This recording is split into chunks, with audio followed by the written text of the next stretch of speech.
Let's go ahead and get started. If you all would please stand with me. Wayne is going to lead us in the pledge. I pledge allegiance to the flag of the United States of America and to the republic for which it stands, one nation, under God, indivisible, with liberty and justice for all. Jacob, will you pray for us, please? Your gracious and heavenly Father, Lord, thank you once again for bringing us all here safely. Lord, please go with us throughout our communities and help us to mold and change the lives of our future and our youth. Lord, thank you for this food and allow this food to go to the nourishment of our bodies and our bodies to your service. Please be with our club as we go out and make a difference. In Christ's name we pray. Amen. Amen. I don't see Nelson, so I guess it's Rotary verse 1 again. R-O-T-A-R-Y,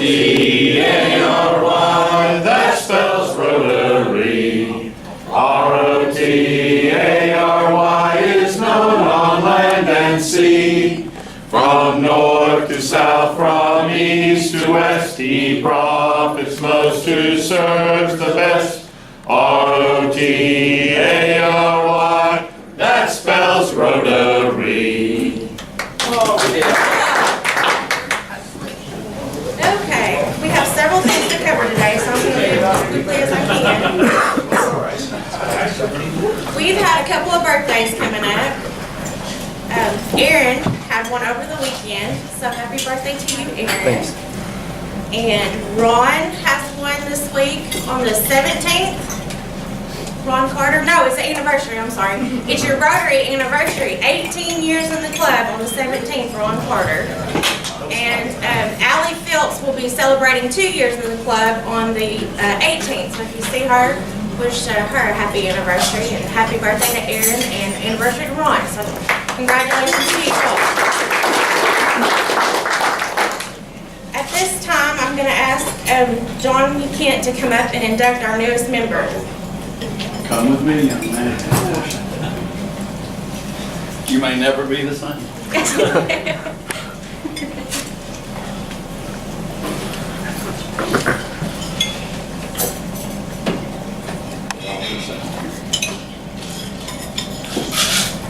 All right.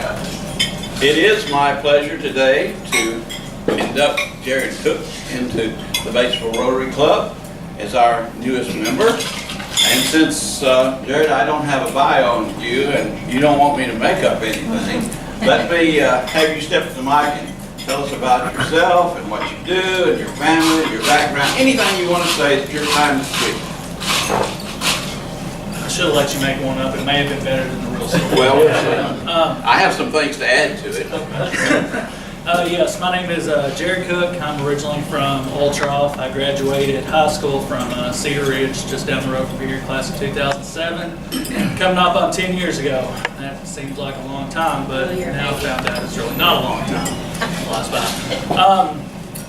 Went to college at UACCB, transferred to ASU, and decided to come back to Batesville and just kind of hang around, you know, the good old hometown.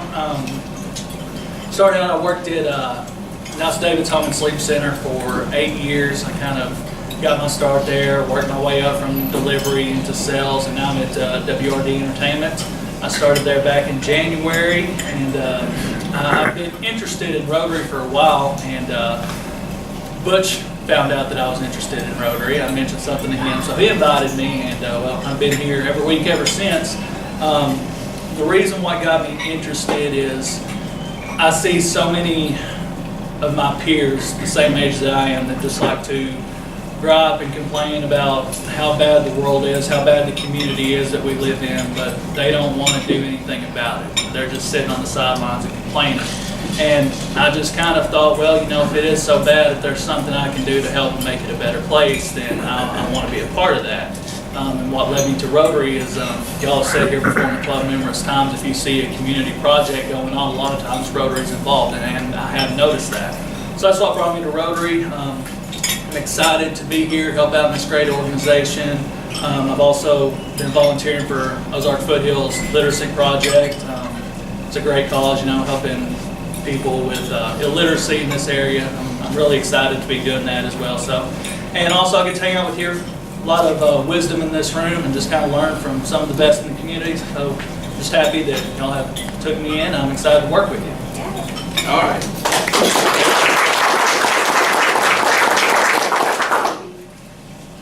He has been here during several inductions.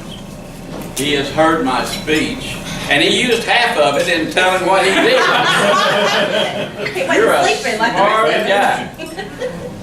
Now I'm going to tell you, Jared, that first time the judge ever came and visited with us after he became elected county judge, I inducted a new member. And unfortunately, I told them the wrong date that we started the club, or Paul Harris started the club years ago. And he got up here and he said, I don't know whether he's right or I'm right, but I looked up some stuff on it, and he was right, you see. So, Judge, I'm not going to let you correct me today. It was 1910. Paul Harris and 3 others started Rotary in Chicago. Since then, Rotary has grown to over 35,000 clubs and 1.2 million members. We talked about service above self, and you mentioned the literacy project and the other things that we do. When someone from the head table comes and says, will you do this? The answer is yes. The answer is yes. Attendance is really important, and you haven't missed a meeting since you've been visiting. Now that you become a member, if you don't come, you have to get to spin the wheel and pay a fine or do a community service or bring a new member to Rotary or something like that. One of the things on there is tell a joke. So try to get that, and then I won't have to bore them with my stuff the next week.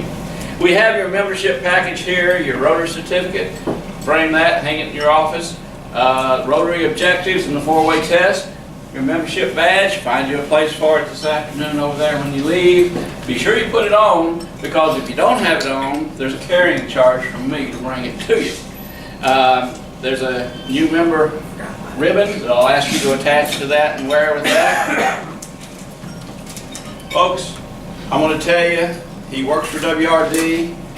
He is my sales rep. He writes some of the best commercials I've ever had written. I'm going to tell you, Jared, I don't know how many people have been in the store and said, boy, I like your new commercials. I said, I've got a genius that's doing that. Welcome to Rotary. Give him a welcome. It's time for a test. Let's see how much knowledge y'all have. Hey, John, before the test, are you sure 1910? No, it was 1905. That's right. Judge, I was just testing. Yeah. And you didn't say it? Didn't say anything. Would you like to come and do a report? I'm happy to if you want to. I'm glad you caught that, you see, because it was right here on the notes, and I said, I'm going to tell them it was 1910 and see if anybody catches me on it. Judge, I'm surprised you didn't stand up and say, Kent, you still don't know when Rotary started. No.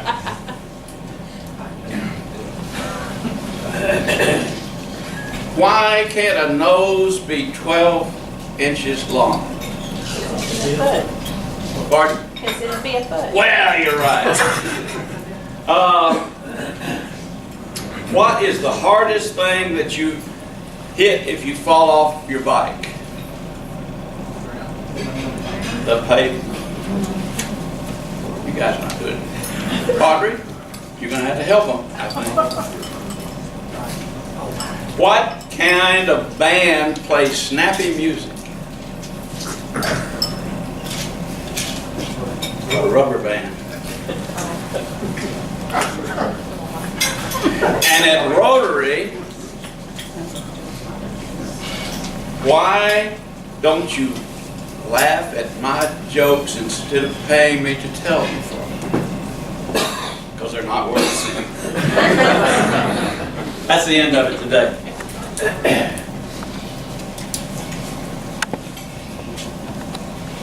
Okay, on the Secretary's report, we have 23 Rotarians here today.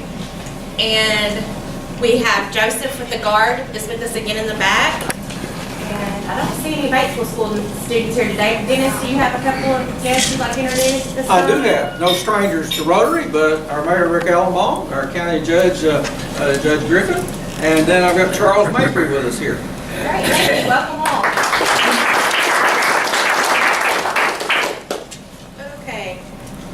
have anything from service? Now, just a reminder that the yard sale is coming up, I think it's 2 weeks, the first Friday and Saturday in June. Help us bring us stuff, rent booths, help us make some money so we can buy the tennis shoes for the kids in school. So, Yeah, and I'm gonna email the flyer out sometime this week, and if you can, please help share that with your peers and friends. That would be a great help, thank you. Dwight, do you have anything from Treasury? No report today. Okay. Thank you, David, for being today's store greeter. You did a wonderful job. And next week, Phil Baldwin is on deck. That's gonna stay or not? Okay. At this time, I would like to, Ron Carter has proposed membership of Batesville's new superintendent, Batesville School's new superintendent, Dr. Michael Hester. I have emailed it out to the board, and I have gotten enough board members to approve it, so we have approved his membership. So now I'm presenting it to the club membership at this time. I'm going to present it today. Please let me know your thoughts or concerns. I know that a lot of us haven't really met him yet, but hopefully he's going to be here soon and do wonders. So if you have anything, questions, concerns about that, let me know by next Monday. If we don't have any objections, then next Monday we will go ahead and consider him a member of our Rotary Club, and the plan is to induct him at the officer induction meeting and award banquet that's going to be on Monday evening, June the 26th at Josie's. So we're going to, any new members we get between now and then, we're going to do all our inductions at that time. So please keep all that in your thoughts, and like I said, let me know anything on that. I got a thank you card. The board, at our board meeting this month, we had a request from funding from Dakota Seal, which is Big Daddy Randy Seal's daughter. She was going to career camp at SeaWorld this summer in Texas, and we made a donation to her, and she gave us a thank you card already. So I would like to thank you for your wonderful donation. Because of you, I can go to the career camp to prepare for my future. With gratitude, Dakota Seal. So please remember her. And I told her when she comes back this summer to make sure she gets in contact with me so that we can bring her in and she can tell us about the event and how it went. Last week was the Chamber Expo and went really, really well. I want to thank Kurt Grafton and Max McElmurray, Jerry Rose, Jared Cook, Pat Dunnigan, Dennis Moore, Aaron Green, and Brenda Henley for all stepping in and taking care of our booth. I think it was a pretty good day. We had a pretty decent turnout, and of course the new facility is just magnificent. So, and I also want to thank Max for standing up and taking care of our district's foreign exchange student. Do you want to say anything about that, Max? Or you want me to read your email? It'd probably be more understandable if you read it. He's a real cool guy. He played soccer. He plays for soccer for Episcopal school, and the tournament was here in Batesville this year. I've never been to I've got a 9-year-old grandson that plays soccer, but it's nothing like this. This is high school on a football field in the mud. They knock heads. He's a good kid. Yeah. Well, Max wrote to the district, a guy that's in charge of him, and said, I know you've been having a hasty trip this morning and that Ada kept you informed of our movements yesterday, but wanted to pass on to you how much my wife and I enjoyed our trip to Harrison with Ada. Susan is a recently retired teacher and kept him from a much needed rest with a constant barrage of questions as only an educator can. He is an exceptional young man and is a credit to the RIDE program. I also met Jim Jackson and saw my first high school soccer game, met an old friend at the Harrison Chamber, and passed through Leslie, the community where I grew up. I also observed the excitement of a team advancing in the state tournament. In short, thanks for the opportunity and hope your day ends successfully. And I want to thank you, Max, for stepping up. That was a big chore, and we really appreciate that you could do that for us. District conference is this weekend in Jonesboro. It's not too late to sign up. It's Friday and Saturday. You don't have to go to both days. You can go Friday night, you can go Friday, you can go just Saturday. So if you need any help with that, please let me know. That's going to be over on the ASU campus. Community awards are still out there. We're taking nominations through the end of this week. I'd like to get those picked out next week. So if any of you want to vote on any of the 5 categories or know someone that wants to vote on the 5 categories, please get those in. Karen Creech has resigned from the club at this time. She said she just didn't have enough time at the moment, but she may come back in the future.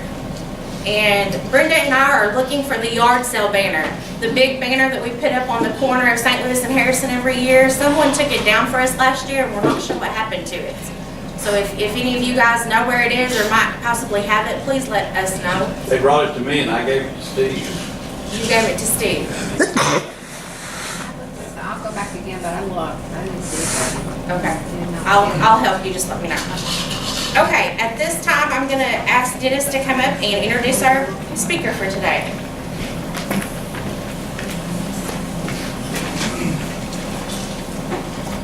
Thank you, madam. We're privileged today to have John Bethel, who's the Executive Director of the Arkansas Public Service Commission. In this role, he manages the staff of the commission that oversees the rates and services of natural gas, electric, water, sewer, telecommunication utilities within the state.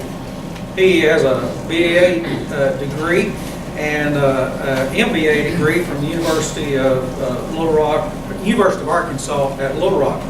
He's been an employee of the Public Service Commission since 1988 and has been serving as a director since 2000. I've asked him to speak about solar, but he may have a lot of other things he wants to share with us. So let's give a Batesville Rotary welcome to John Bethel.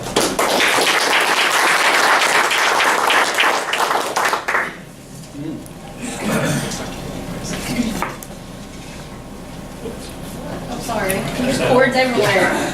So that might give you some entertainment to start off the presentation by falling on the floor.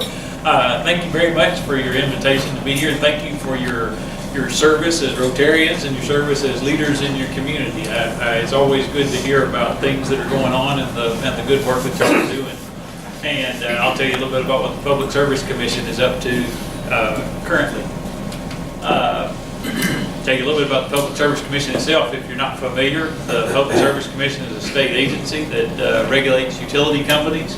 And there are 3 commissioners that are appointed by the governor, and they're appointed to 6-year terms. And they serve staggered terms such that every 2 years there's an opportunity for the governor to make an appointment. Currently, Ted Thomas serves as the chairman of the commission, and Elena Wills and Kim O'Gwen are the other 2 members of the commission. And the agency itself employs about 114 individuals, including the commissioners, and we're responsible for regulating a big variety of utility companies in the state. 4 investor-owned electric utilities. Entergy serves here in the area, and along with the other 3 investor-owned utilities that serve in the state. 17 electric distribution cooperatives, and I think Farmers and First Electric serve in the general area here as well. And there's one generation and transmission cooperative, that's Arkansas Electric Cooperative Corporation. They provide the power for the 17 distribution co-ops to serve their members. We have 2 regional transmission organizations, and that's the Southwest Power Pool and MISO, and they're responsible for organizing and operating the transmission systems of the member utilities, which include all of our electric utilities here in the state, as well as others throughout the region. We have 3 investor-owned natural gas utilities. CenterPoint would be the natural gas company that operates in this area. Currently, we regulate 1 water utility, and that's Liberty Water in Pine Bluff. And most water utilities in the state are either water users associations or municipal water utilities, and so they're governed by either the city council for a municipal utility or by the members of their elected boards for a water users association, and so they don't fall under the commission's jurisdiction. And we have about 300 telecommunications companies, and so the bulk of those are long-distance carriers, inter-exchange carriers, and there are about 30 local exchange carriers that operate in Arkansas, including AT&T, which serves a big part of the state. The big 3 things that the Public Service Commission is supposed to do, and I like to state it in simple terms because I can remember it, but we're responsible for safe and reliable service at a reasonable price. And one of the most important things we do is to make sure that power is delivered safely, that natural gas is delivered safely, because if not properly delivered to customers, either one of those things can become harmful. But if delivered safely, they're very useful and dependable for life. Reliable, you want to make sure that whenever you flip the switch, the lights come on. When you plug in your phone, it charges. When you turn on your stovetop, natural gas ignites, and you have a nice flame, and your heater works and your water heater works. So that's important, and that takes a lot of work on behalf of the utility company to make sure that their systems are in place to be able to be reliable and to be able to withstand storms appropriately and be able to recover from storms in a reasonable period of time. And that's a balance. You have to figure out how storm resistant you build the system versus the cost to do that, because you can build a system that could withstand just about anything, but it's going to cost a whole lot more than a system that may not withstand every single storm but then can be recovered in a reasonable amount of time. And over the last couple of weeks we've learned about storm outage and storm restoration, and that's something that just is a nature of the beast. And that's all balanced with the charge to make sure that we have a reasonable price. You want to make sure that the utility company is able to recover its cost of serving, make enough money to stay in business, but then you want to make sure that the customer is getting a good deal on the service that they're having and that it's good for the economy of Arkansas. Because if your utility rates are outrageous, businesses don't want to locate and operate here. We're real fortunate in Arkansas. I think we have the 5th lowest electric rates in the nation. So that's a way we can attract businesses here that are energy intensive. And we do fortunately have some large energy intensive businesses that operate here in Arkansas. And Dennis had asked to talk a little bit about solar today, so I'm going to tell you a little bit about some of the things that are going on with the development of solar power here in Arkansas. We'll talk a little bit about utility-owned solar facilities. There are some of those here in the state, and then there are customer-owned facilities here in the state that are a larger scale. And then net metering is a means by which an individual customer can own a facility, generate all or part of their power, and if they have excess, deliver that to the utility, and that's credited against their bill. So we'll kind of walk through some of these. As far as utility scale solar, there's the largest one that's under development. They just broke ground last week, and it's between Entergy and NextEra. NextEra is a company that's going to build the facility. It's near Stuttgart, Arkansas. It's 81 megawatts. That's about 350,000 panels over 500 acres. So it's going to be a pretty large facility. And it's between Stuttgart and Elmira. And it's supposed to come online later this year, or early next year, probably later this year. But that's the first utility scale solar project here in Arkansas, and NextEra will build it and operate it, and Entergy will buy all of the power from it. And so that's the first of its kind here in Arkansas. Another utility-owned facility that's here in Arkansas, Ozarks Electric Cooperative, operates in northwest Arkansas, and on the east side of Springdale, they've built a facility that's a 1 megawatt facility, and that has about 4,000 panels. And they've structured theirs to where customers can subscribe to it, and they can buy the output from individual panels up to the size of their load. So a homeowner could buy enough panels, or the output from enough panels, to power all or part of their load at their home. And that's an innovative way to do that to help serve their members. And I think they are now fully subscribed, and so they've had a pretty good response to that. Other utility projects that are under consideration currently, First Electric Co-op is going to build a 1 megawatt facility, as is Ouachita in North Arkansas. And I think all three of those utilities intend to offer that just as an offset to their power bill, so that all of their members would benefit from that rather than having a subscription service like Ozarks Electric has done. Here are a couple of examples. These aren't all of the facilities necessarily in the state, but these are examples of things that are going on in Arkansas from a solar perspective. In East Camden, Aerojet Rocketdyne is a defense contractor, and they have built with Silicon Solar Ranch is actually the developer, but they've built a 12 megawatt facility that will serve the needs of their facility, plus have some excess power left over. But it's 151,200 panels, and as you can see, it's a pretty good sized project. And they will consume most of the output from the facility, and then Silicon Solar Ranch also has a deal with Arkansas Electric Cooperative Corporation, where they will sell any excess power to Arkansas Electric Cooperative Corporation under a long-term purchase power agreement. And so they have a facility there that's it's essentially a host, where Aerojet is the host for the facility and uses as much power as they need, and then the developer Silicon Solar Ranch sells the excess to Arkansas Electric. Another facility that opened just a couple of weeks ago is L'Oreal in North Little Rock. You can see this facility if you're driving on I-40 through North Little Rock. It's there at the Maybelline L'Oreal plant that you drive by on the interstate. And this facility is 1.3 megawatts, 3,600 panels, covers about 8 acres. So it's pretty obvious as you're driving by now. It just opened up, but it should supply a significant portion of the needs for that facility, and so that's been a good positive development there. And then the last subject area would be net metering.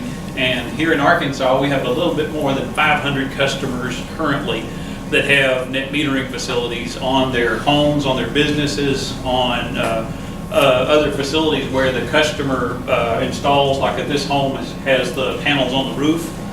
Some of them have the panels ground mounted adjacent to their property, and they're able to generate all or part of their need, and that any of the excess that goes back, they can capture those kilowatt hours and then apply those kilowatt hours to usage in future months. And generally over the course of a year, it works out to where they don't have excess kilowatt hours at the end of that period, but they're able to generate all or part of their own needs. And the commission had made some revisions to the net metering rules about 3 months ago. And then there's a working group that's looking at the current rate structure treatment for net metering customers and trying to determine if there are any need to change that. There's a statutory requirement that those customers have to pay their cost of service.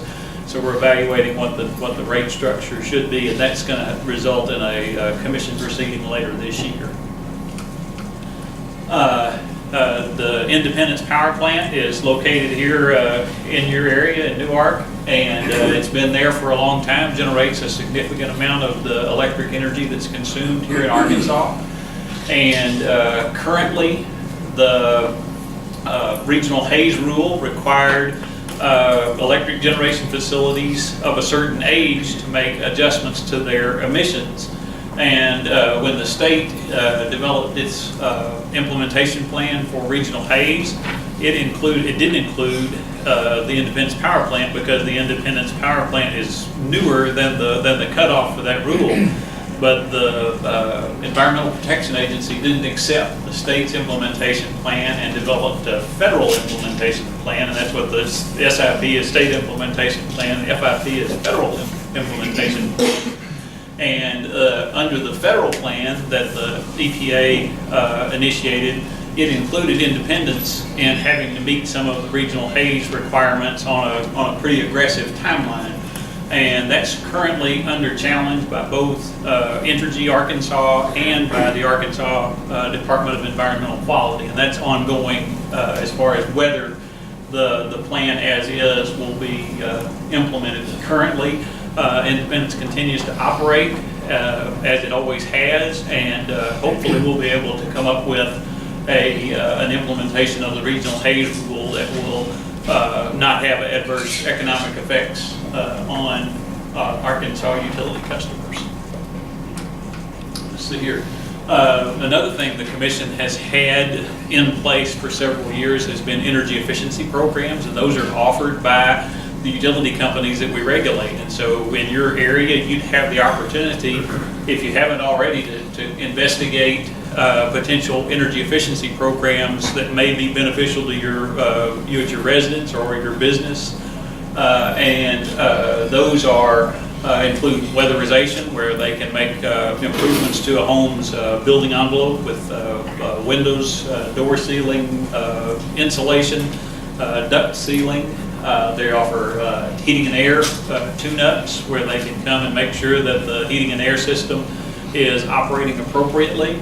Energy audits, where auditors visit your home or business and examine how you're using energy and identify some opportunities to use it more efficiently. There are a lot of lighting programs, and a lot of commercial customers have taken advantage of the lighting programs because those are often a pretty easy and fairly inexpensive way to improve your consumption of electricity.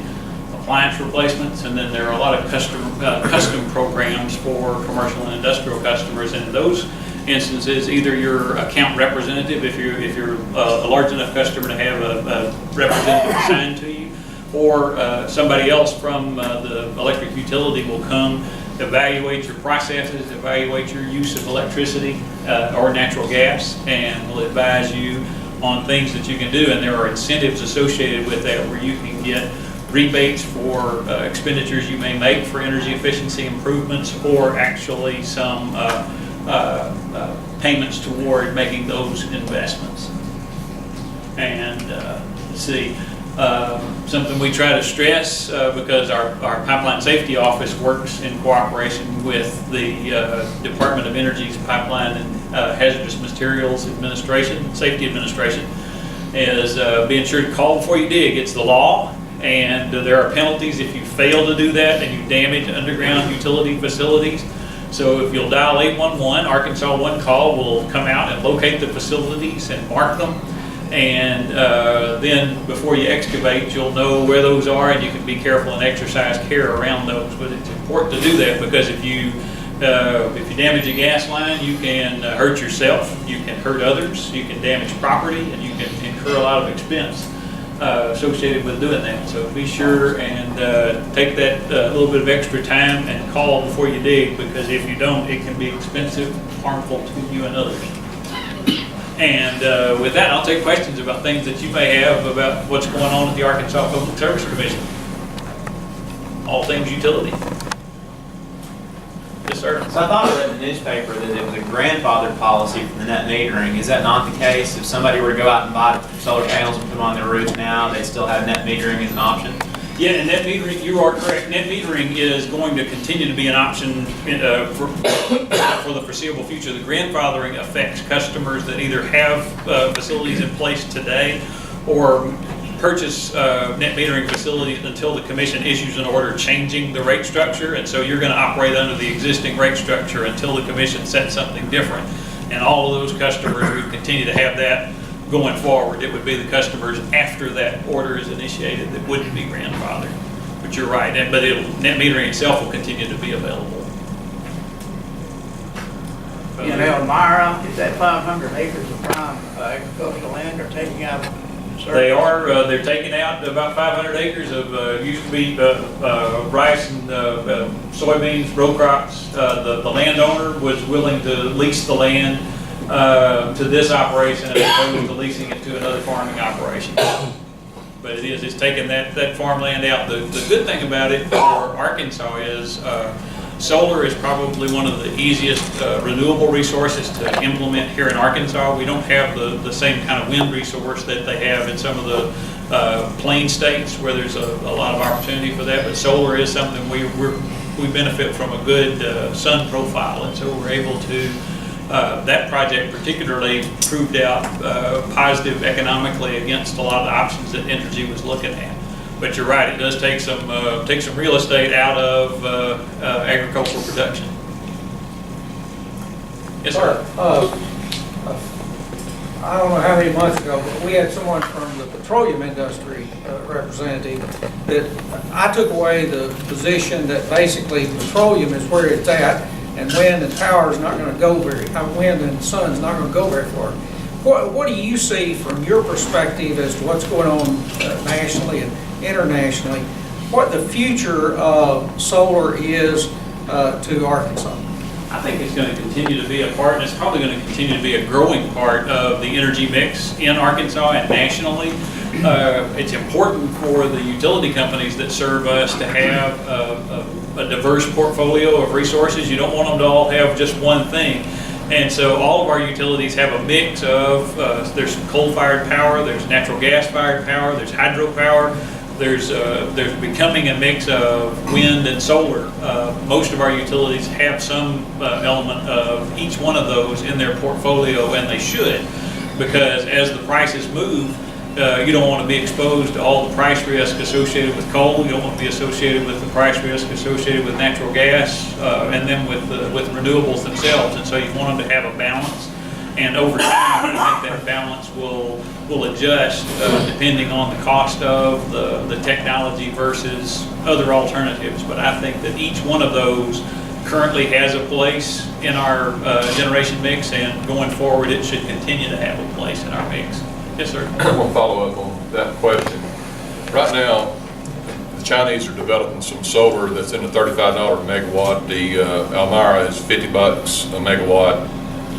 What price of oil, say at $40 a barrel, does that equate to in megawatt value? I can't remember right off the top of my head. I know, just as a point of reference, the energy facility at the solar facility compared favorably to some natural gas alternatives over that same planning horizon. But I don't remember the dollars per megawatt right off the top of my head. But that was the first alternative we were looking at when we were looking at doing that facility versus what the next best alternative would be, and it was going to be, natural gas would probably be the most likely in today's environment, and it proved out favorably, and I think they will continue as the price for solar comes down. I think it'll compete. Right now, we're fortunate natural gas is relatively inexpensive, certainly to where it has been earlier in this decade, but it can be volatile. Looks like for the time being, most of the forecasts are for it to be relatively stable over the next several years, which is good too, because we have quite a bit of natural gas generation in the state too. Other questions? Yes, sir. What's the payback for a residential user if you put in solar? It's my understanding, I'm not an expert on that, but it's probably in the 15 to 20 year range is what I understand, depending on your consumption and then depending on the cost of the facility. Other questions? Yes, sir. I was just looking at the one facility that had the solar panels and stuff on the top. How susceptible are those solar panels to like hail damage and wind damage and things like that? They're pretty durable, and even the ones on the rooftop and the ones that are ground mounted, or it's similar facilities, but they're built to be pretty durable. I think, and obviously not indestructible, but they can withstand quite a bit of bad weather. Yes, sir. I've sort of thought about going for some solar panels myself, and it seems to me as though there's not a lot of standardization or installers, systems available. I'm wondering, is the Public Service Commission interested in looking at that particular issue? Because if we had some standard, if there was a group of people that met certain criteria, I think it would be a lot easier for some of us to say, okay, we want to take the jump and get into that business. And I think the standard setting would be outside of our jurisdiction. I'm not sure which, if we're going to set state level standards, which state agency would be the best suited for that. I know the Energy Office and it's the Arkansas Energy Office is responsible for some of the building code development, and that might be the place to do that. But you're right, there some standardization might be helpful. Other questions? All right. Well, yes, sir. One more. The net metering and how that works. I mean, I guess I'm kind of not clear. I mean, I guess they pay, instead of paying you a check, they give you a credit towards your bills. What happens if that credit just gets so outrageous that, is there ever a refund issue, or is it just a future credit against future consumption that may be out there forever? And most of the time, net metering works where you have a generator and you'll generate and consume some of that over the course of the month, but at the end of the month, if you have an excess, you'll have a credit to carry forward into future periods. If you got to a point to where you had a credit that was at least 24 months old or worth more than $100, the state law provides that the customer that can then ask the utility to compensate him for those credits that are one of or that are those two things, that is over 2 years old and more than $100 in value. So, but it is still up to the customer to initiate that. Yes, sir. The customer can either ask, pay me now, or just continue to hold those credits, and then the customer is also eligible to be paid if they're going to discontinue taking service from the utility. If they're going to move and close out their account, that'd be a time when you could also be compensated by cash for those. Otherwise, it's just a kilowatt hour exchange. And to date, most of the facilities have been built such that a customer has not had kilowatt hours left over at the end of an annual period. And that may happen, but generally customers, because of the cost of the facility and the payback, is going to try to find a facility that's sized to meet their load, but knowing that it's on sometimes and off sometimes, and your production is such that you'll generally over the course of the year work it out. All right, well, I want to tell you again, thank you for inviting me to be here. This is a part of my job I enjoy, is getting out and being in the state, talking to people, answering questions, and especially when it's a beautiful day and I get to drive to a pretty place like Batesville. So thank you, and I appreciate the opportunity to be with you.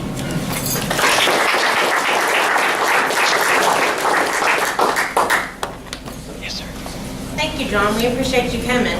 And I failed to get another book, but we are going to donate a book to the Independence County Library on your behalf for speaking with us today. So as soon as I find out what that is, I'll let you know which one it is. On the Joker draw, we're going back to normal on the Joker draw, just like we did before. So we were at $73 before today. We'll let Dwight draw, or somebody draw. See, who said that brought me before? Yeah. Okay.